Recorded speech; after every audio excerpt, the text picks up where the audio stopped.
Christ in me. Mystery of the gospel is Christ in me, Christ in me.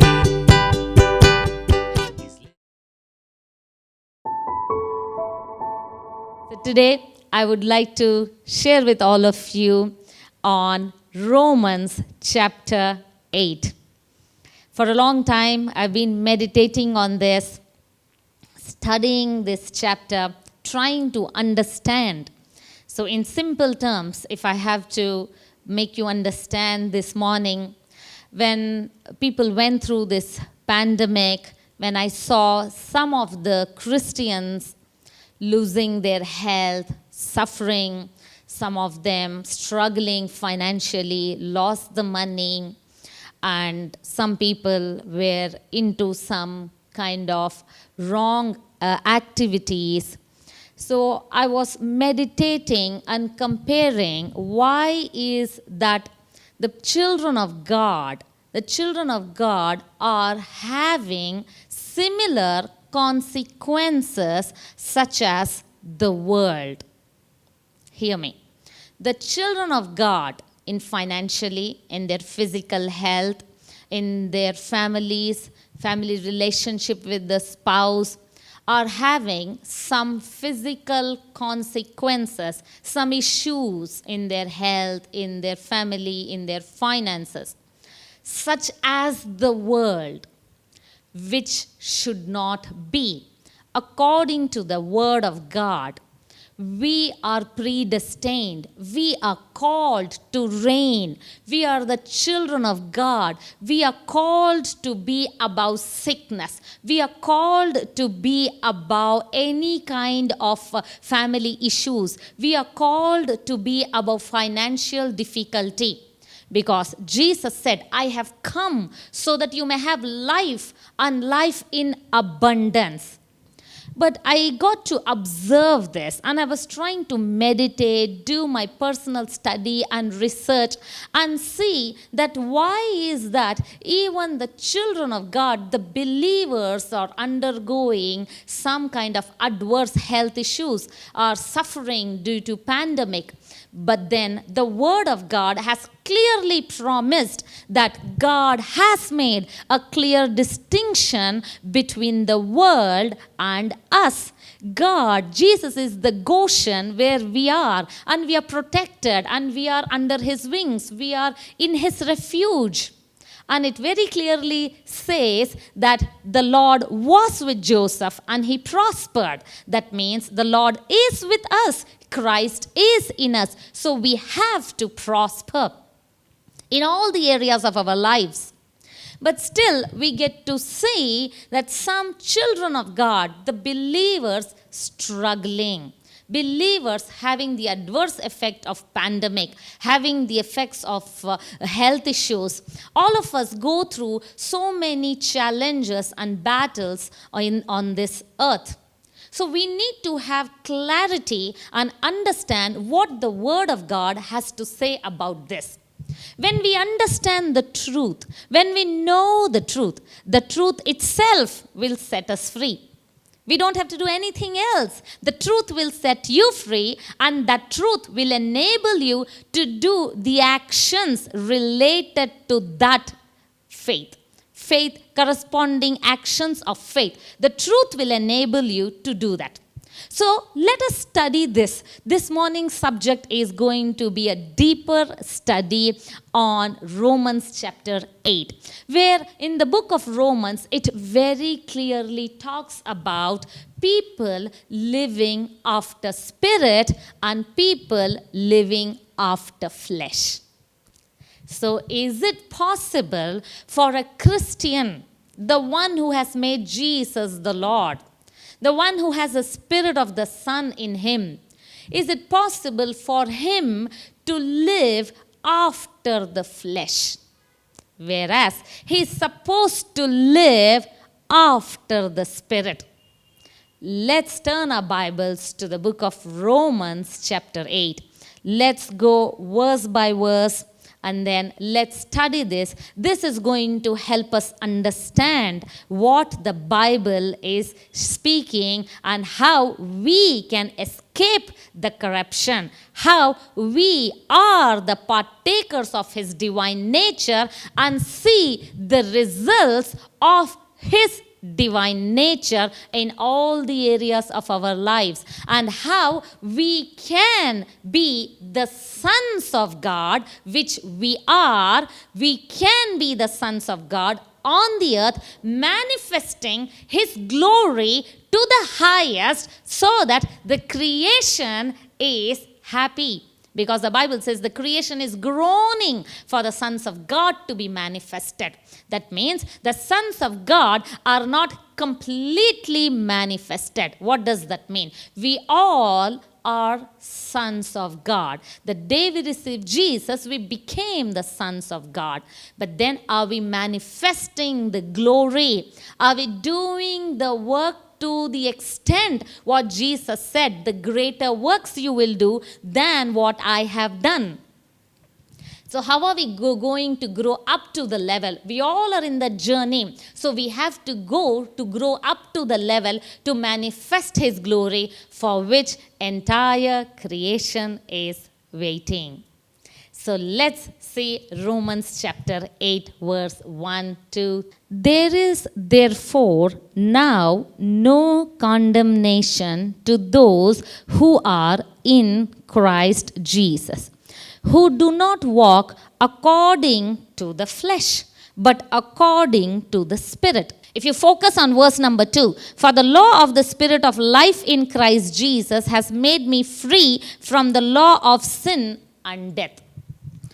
So in this chapter, when you see, it very clearly talks about the law of spirit and the law of flesh, the law of sin and death. Here it says, there is therefore now no condemnation for those who are in Christ Jesus. We stop at that. We have to continue the verse. Those who live after the Spirit and not after the flesh. That is very important. What is this meaning? Does that mean the one who is in Christ Jesus, can he continue to walk according to the flesh? Yes, he can. You must understand this truth. The one who is in Christ Jesus, the one who has the Spirit of Son of God, the one in whom Christ dwells, the one in whom Holy Spirit is, can that person walk according to the flesh? Because here it very clearly says he has to walk according to Spirit. To understand this, you must know that you are a three-part human being. We are a spirit, we possess a soul, and we live in a body. We are a spirit being. Our spirit was dead. 2 Corinthians chapter 5 verse number 17. For we are a new creation. It says, behold, the old is gone. Now we are a new creation in Christ Jesus. So we are a new creation in our spirit. The day you made Jesus your Lord, the Spirit of His Son, the Spirit of God came inside of you. So now you are a new creation in your spirit. In your spirit, you are identical to Jesus. In your spirit, you're perfect, holy, blameless, accepted. In your spirit, you have the fruit of the Spirit. In your spirit, Christ is dwelling. Amen. Now you possess a soul. Your soul has to be transformed. How your soul has to be transformed? By renewing your mind. You have to renew your mind. The renewing of your mind is not done by God. The renewing of your mind is done by you. That's why Romans chapter 12 verse number 2 says, do not be conformed to the patterns of this world, but be ye transformed by renewing of your mind. So who has to renew the mind? We have to renew our mind. It is our responsibility to renew our mind. It is not God's responsibility. God has given a book to help us. He has written everything about Him and everything about us in this book. And this book reveals us of who we are and what we have in Christ Jesus. So we have to renew our mind. So when redemption happened on the cross of the Calvary, when Jesus redeemed us, when Jesus rose from the dead for our justification, redemption has happened 1/3 of it. Our spirit was completely redeemed. Our spirit was completely made perfect, made holy. Now, redemption has not happened for our soul, for our mind. Redemption has not happened for our body. So, we have to work on our soul. We have to work on our mind. Why the redemption didn't happen for our soul? Because that is the place where there is your will. God cannot take away your will because it is required for you to make Jesus your Lord. It is a choice that you make, that I want Jesus as my Savior. So for the choice to make, you need your will, you need your emotions, you need your mind, you need your thoughts. Now to work on your mind, on your thoughts, on your feelings, on your emotions, now it is up to you. So there is a great responsibility on us to renew our soul, to renew our mind, to work on our emotions, to work on our feelings, to not be led by emotions, not to be led by our feelings, not to be ignorant of God's word, not to be ignorant of what Jesus has purchased, not to be ignorant of who we are in our spirit.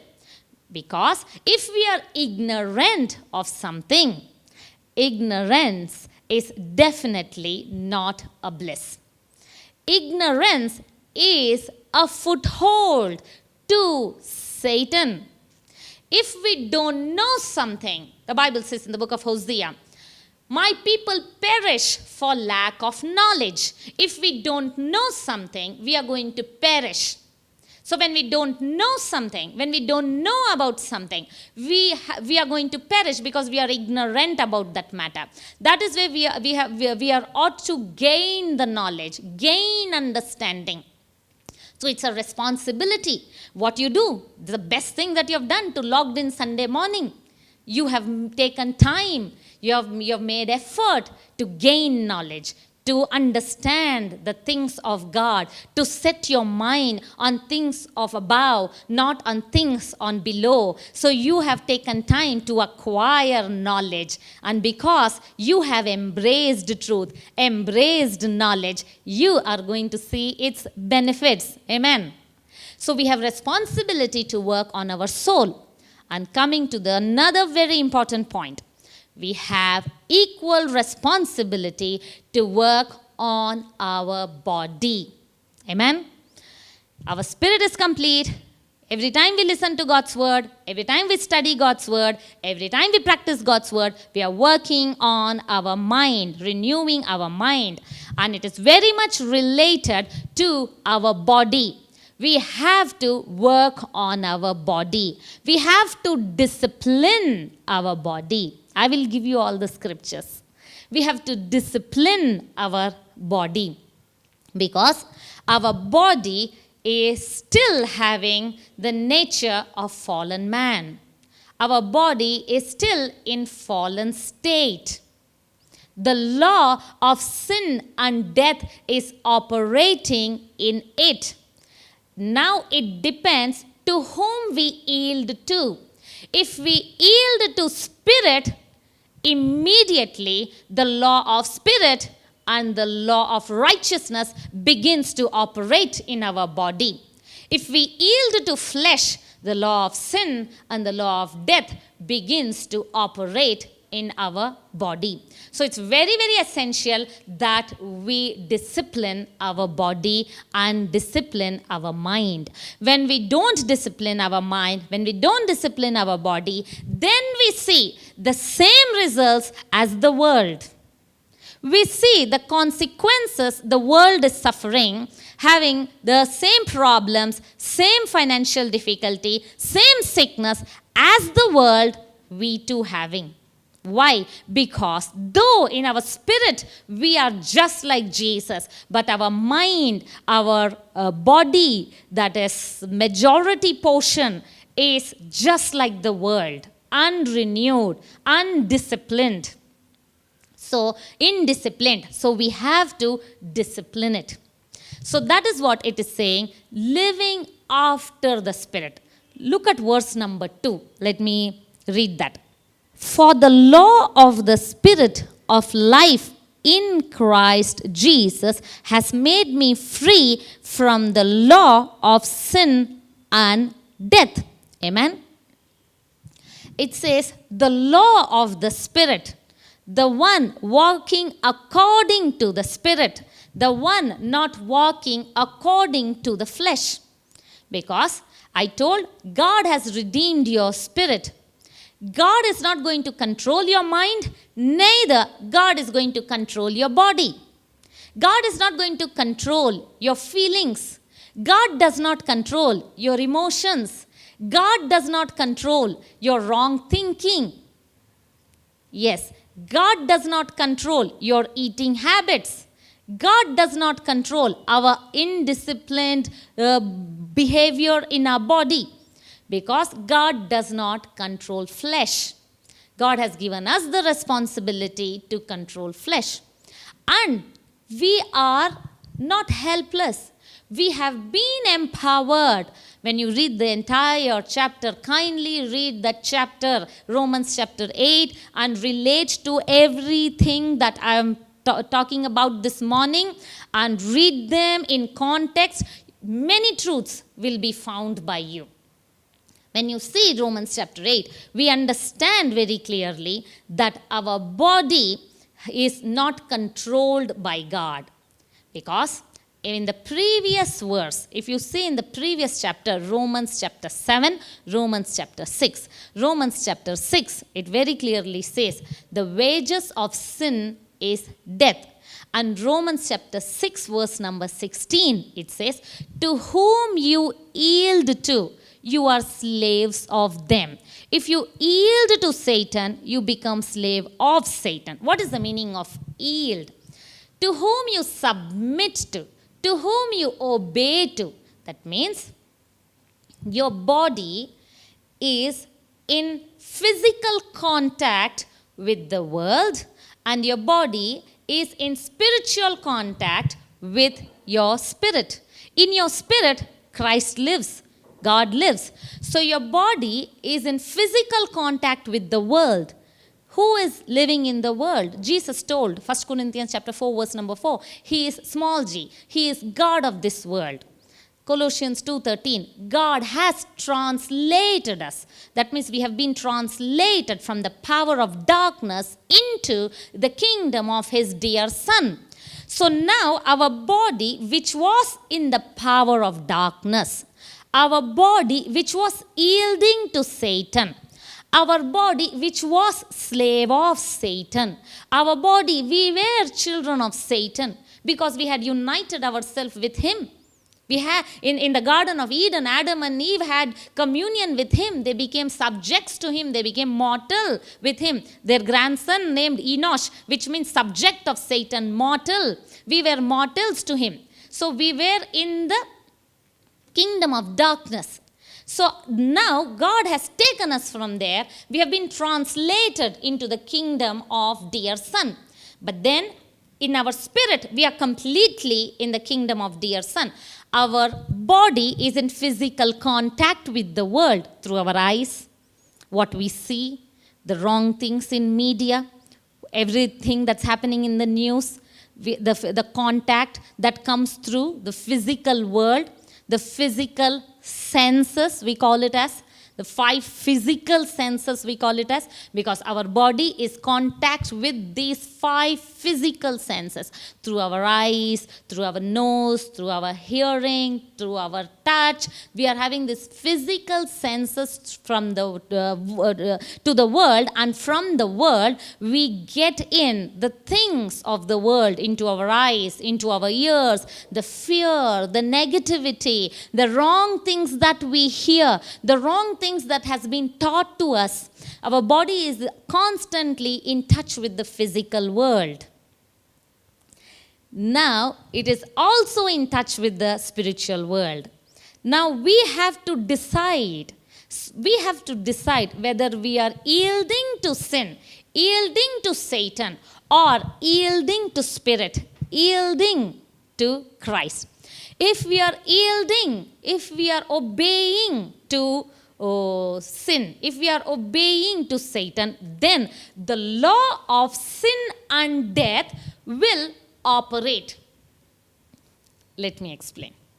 What is law of sin and death? When a person sins, the law of sin is whoever sins, he has to die. Not just spiritual death, also physical death. First comes spiritual death, next follows physical death. We have seen that from the time of Adam. So the law of sin is anyone who is obeying to the things of Satan, anything not in line to God's word, anything according to the Satan, the law of sin. So whoever sins, the wages of sin is death. The law of sin and the law of death, it is so correlated. Just like, for example, we have law of gravity. The law of gravity is always there. We can never say there is no law of gravity.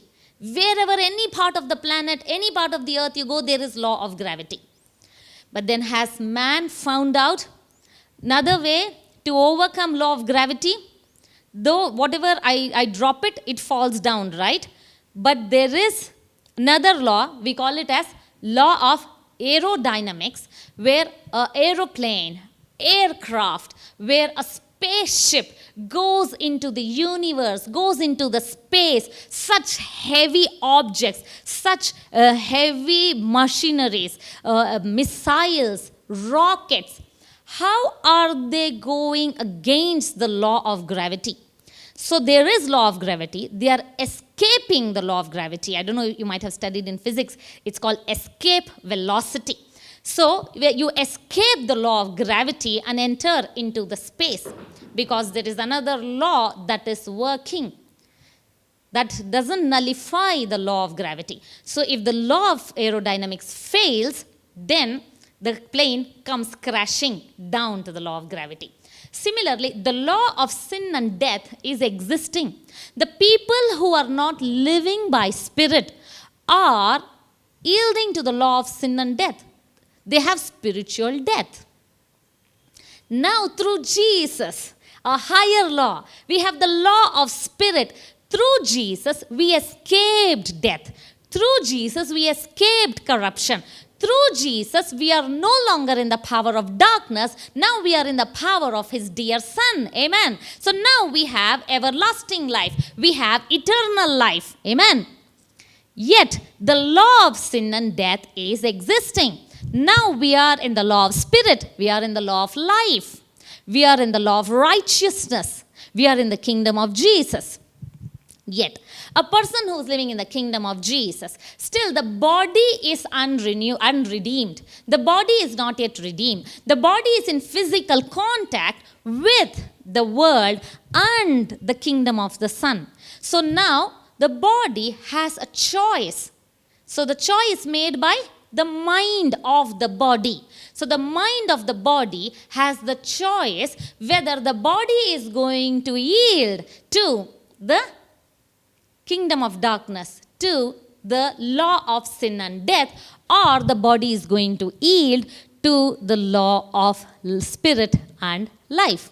That is the choice we make. So we have to discipline our body. We have to discipline our mind. So this is a process. So that is where we renew our mind. That is where we hear messages. That is why it's very important to listen to our messages. Very important to come together and take time to heed the voice of God, because we have to align our mind, our body to the Spirit.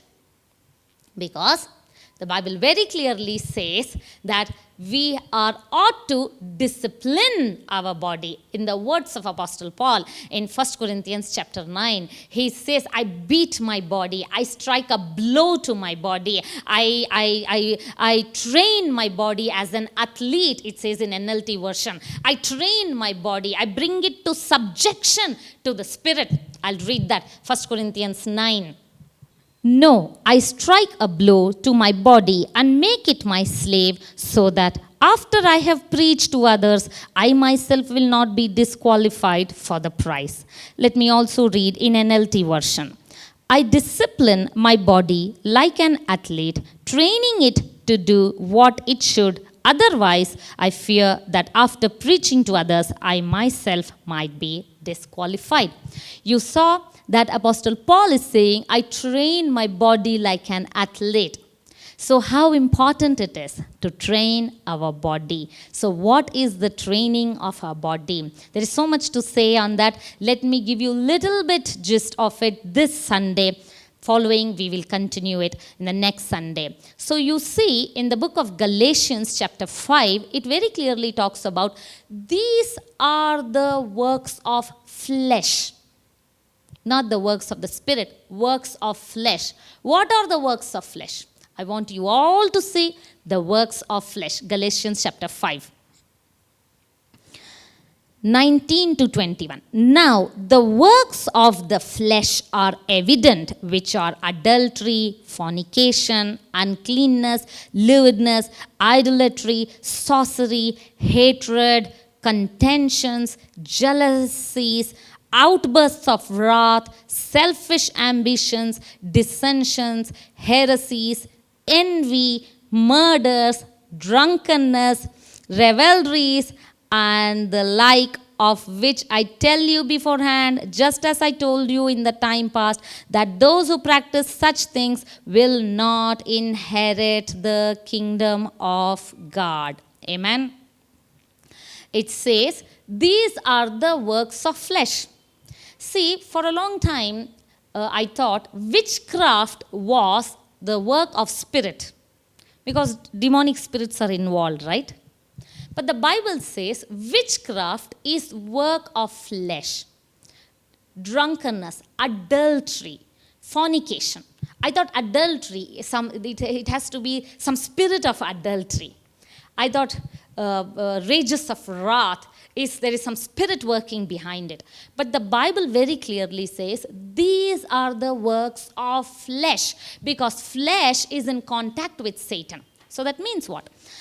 The Satan, the power of darkness which is in the world, it is influencing the body to have the outbursts of wrath. The power of darkness is trying to influence the body to have hatred, envy, all we just now read, jealousy, all kind of maliciousness, all kinds of uncleanness. The spirits are influencing. But it is the choice of the flesh. It is not the work of the Spirit. It is the work of the flesh. See, devil is powerless unless we cooperate with him.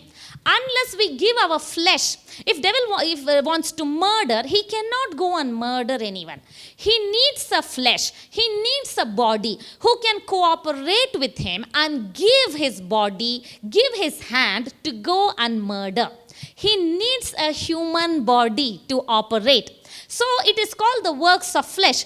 If we don't cooperate, if we don't yield, when he tempts, when he tells us to do something wrong, when he tells us to focus on the world, when he tells us to be carnally minded, in Romans 8:6, I'll read that for you. To be carnally minded. He influences us through media. He influences us through politics. He influences us through nations, leaders. In the book of Daniel, we see, right, the king of Persia. We see Nebuchadnezzar. He was influenced by Satan. Satan was the power behind them. The king of Tyre, it's talking about the power of Satan behind it. The political leaders of big nations, of many countries, when they're into corruption, when they take wrong decisions, who's doing that? It is the Satan working behind that. So he's contacting the physical body. Similarly, he can contact even the child of God, influence. But then we have a choice to make. We cannot yield to it. We can say that I oppose you. I am in war with you. I am against you. I am not for you. I am not subject to you. You are under me, Satan. I am not influenced by you. I am not your mortal. I am the Christ, Jesus Christ living inside of me. So I don't yield to you. When we are in this mindset and when we don't cooperate, then Satan has no hold on us. Amen. He has no foothold on us. So it happens step by step. That's why Jesus said, don't give inch to Satan. Don't give foothold to Satan. If we give foothold to Satan, in the book of James it says, we are tempted because of our desires. If we are tempted to steal because we had desire, if we are tempted for anything, that means we are desiring it. When we don't yield to it, when we don't cooperate with it, Satan has no hold on you. He cannot control you. And you have greater power. Christ himself living inside of you.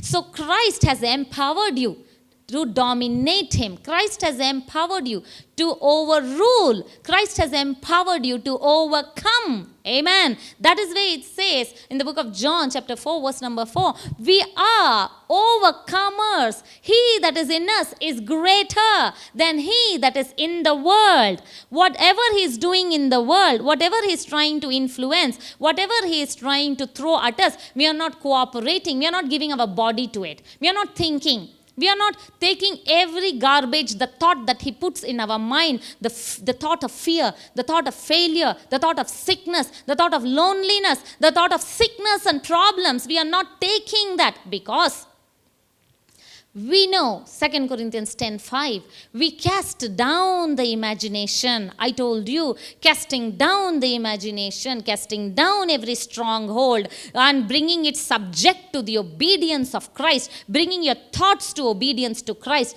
is your job. It's your duty. So bringing your body to subject to God is our job. When we don't do it, when we are carnally minded, when our mind is not controlled, when we are carnally minded, we yield to flesh and we have the works of flesh. When we have works of flesh, it clearly says we do not inherit the kingdom of God. What does that mean? It does not say we don't inherit the eternal life. See, God has saved us in the mercy. He has given us the gift of righteousness. Gift of righteousness is our position in Christ. In Christ Jesus, we are the righteous. Few weeks back, we saw the benefits of righteous, the blessings of righteous, every promises that has been given by the word of God for the righteous. And we know today in Christ Jesus, we are the righteousness. So to be the righteousness and to receive the righteousness, it is just a pure gift from God. Righteousness is a gift. It's our position. Our position is we are righteous before God. But our relation, very important, our relationship, we have to grow in our righteous works. Our position is we are accepted in the beloved. Our position is we are on the right-hand side of the Father. Our position is we have eternal life. Our position is we are just like Jesus. Our position is God sees us just like the hair, the co-heir of his son Jesus. We are co-heir, we are joint heirs. So we are the heirs of God. That is our position.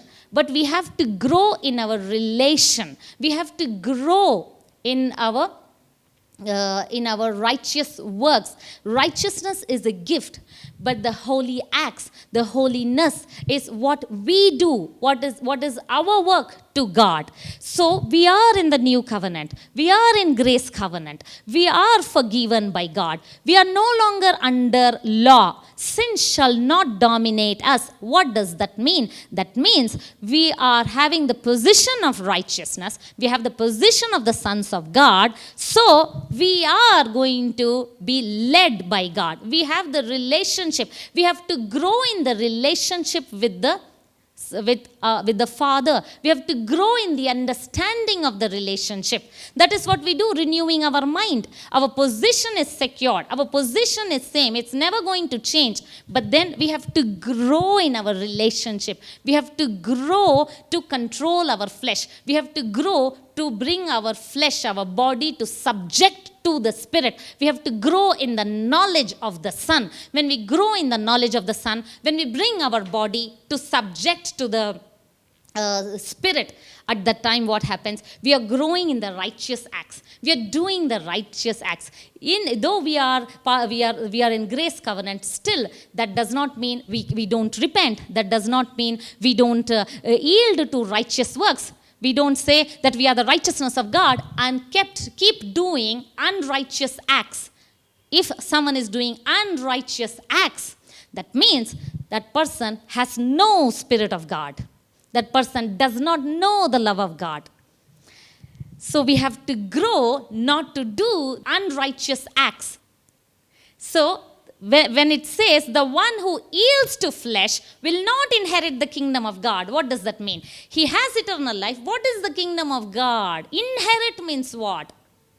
Inheritance is the portion of the blessing, the property, the asset that a person inherits from his father, from his relatives, from his ancestors.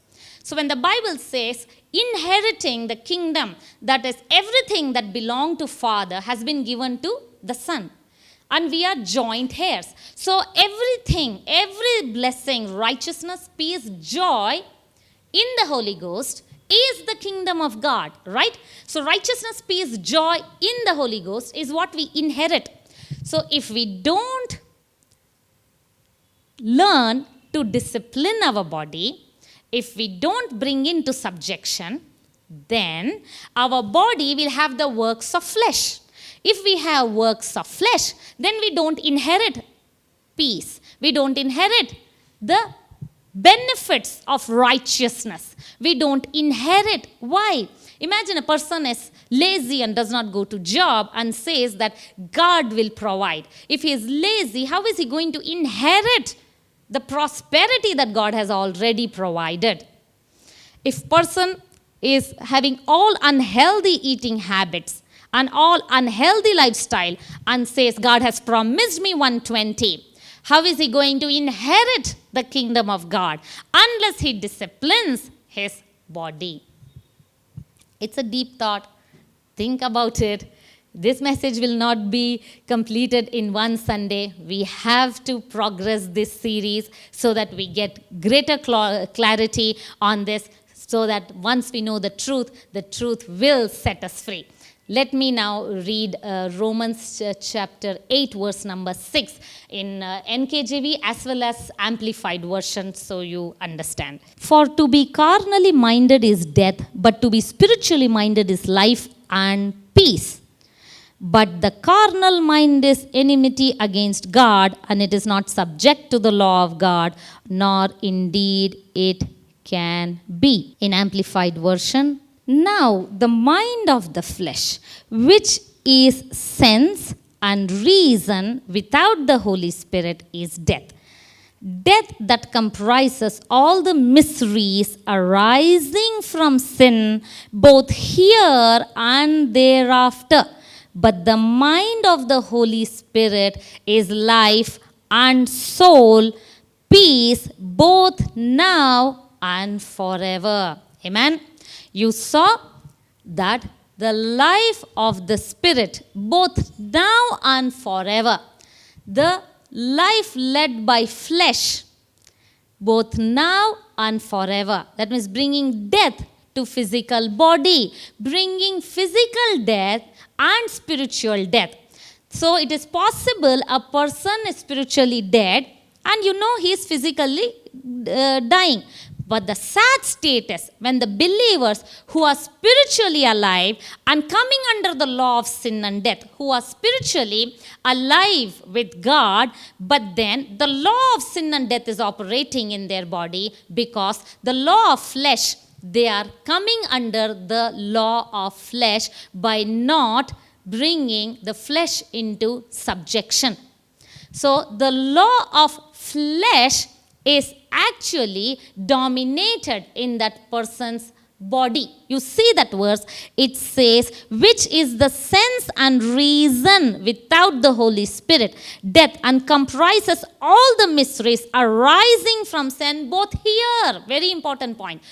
The mysteries arising both here. That means a believer having the life of God flowing in him, having the Spirit in him, that person having the corruption of the flesh, having the works of flesh, yielding to flesh, disobeying and following the desires of flesh, yielding the corruption of flesh. In Galatians 6:8 it says, when a person sows in flesh, he reaps corruption. If he sows to his sinful nature, he reaps death. Galatians 6:8. So he reaps death where? Both here and thereafter. That means a believer has reaped eternal life. But here on the earth, he can have very shortened lifespan. Here on the earth, he can reap corruption. Here on the earth, have financial difficulty. Because of the outburst of wrath in the office, he lost his job. Because of the works of flesh, he can yield and he can receive the things of flesh here. So church, this may be sounding more deep. Try to re-listen, understand. It is very important that we understand that we are supposed to work on our mind, work on our body, but Christ is our ever-present help. We can do through Christ who strengthens us all things. He strengthens us and we can do all things. We can train our mind, we can train our body, we can understand, and we can be in union and live above the consequences of the sin and death, live above the passions and live above the things of Satan, how he's trying to make us to yield to him. We can be without subject to him, not yield to him, and we can reign over him and we can manifest the glory. The creation is waiting for the sons of God to manifest. We can manifest the glory of God. The power of God has been poured in us so that we can train our mind, discipline our body, and together wholesome, 1 Thessalonians 5:23, wholesome, spirit, soul, body, wholesome presented to the Lord. Work on the wholesome. Amen. I'm sure this is going to help us and we all are going to grow up to be that sons of God where we are going to manifest his glory in the coming days. Continue to stay tuned for the coming series. I'll be giving more clarity on this. For the lack of time, I would like to stop here now. We will discuss more on this in the next Sunday, and you will understand how we can live over the law of sin and death and always be in one unity, our body, our soul, and our spirit. Amen. Over to Pastor Abraham. Praise Jesus, church. Home, sweet home. We are happy to be back home. Pastor was telling me, that the message that she wanted to share this week is little deep. Should she go ahead? I said, let's dive deeper because your success and my success depends largely on the deep knowledge of his word. Amen. So in order to settle our faith, we have to settle down with the settled word of God. So let us continue in His word faithfully. For the Bible says it is when we continue in His word, we shall know the truth. And it is when we know the truth shall set us free. So stay tuned for the next week as we dive deeper. I'm sure this is going to bring a lot of deliverance to you in many unknown areas and many unanswered questions in your life. Amen. We believe you were blessed by this message. Our vision is to make known the mystery of the gospel, which is Christ in you. You can be a blessing by partnering with Priya Abraham Ministries to share this good news. To partner, visit priyaabraham.org/partner.